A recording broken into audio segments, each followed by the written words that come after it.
প্ৰথম প্ৰশ্ন, আহাৰ খোৱাৰ পাছত কফি খোৱাটো কেনেকৈ ওজন কমোৱাত সহায় কৰে? শুদ্ধ উত্তৰটো হ'ল কলা কফিত ক্ল'ৰজেনিক এচিড নামৰ এটা মৌল থাকে যিয়ে ওজন কমাবলৈ ক্ষিপ্ৰতা বৃদ্ধি কৰে বুলি জনা যায়। ৰাতিৰ আহাৰ বা ৰাতি আহাৰ গ্ৰহণৰ পাছত যদি আপুনি কলা কফি সেৱন কৰে তেন্তে ক্ল'ৰজেনিক এচিডৰ উপস্থিতিয়ে শৰীৰত গ্লুক'জৰ উৎপাদন লেহেমীয়া কৰে। তদুপৰি নতুন চৰ্বি কোষৰ উৎপাদন কমি যায়, অৰ্থাৎ শৰীৰত কেলৰি কম হয়, ফলত ওজন কমোৱাত সহায়ক হয়। কোনটো ফল খালে মেৰুদণ্ডৰ বিষ অতি সোনকালে দূৰ হয়? শুদ্ধ উত্তৰটো হ'ল আপেল, মাটিকঁঠাল, জাম, চেৰি, আঙুৰ আৰু চাইট্ৰাছ ফল যেনে নেমু, কমলা আদিত ফ্লেভাইন আৰু এণ্টি অক্সিডেণ্টৰ গুণ থাকে।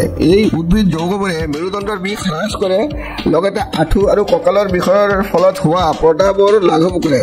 সৰ্বাধিক সফল পাবলৈ আপুনি ফলৰ ছাল সেৱন কৰিব লাগে। অনুগ্ৰহ কৰি চেনেলটো ছাবস্ক্ৰাইব কৰি বেল আইকনটো অন কৰি ৰাখিব যাতে মোৰ নতুন নতুন ভিডিঅ'বোৰ তৎক্ষণাত পাব পাৰে। ভিডিঅ'টো লাইক আৰু শ্বেয়াৰ কৰিবলৈ নাপাহৰিব।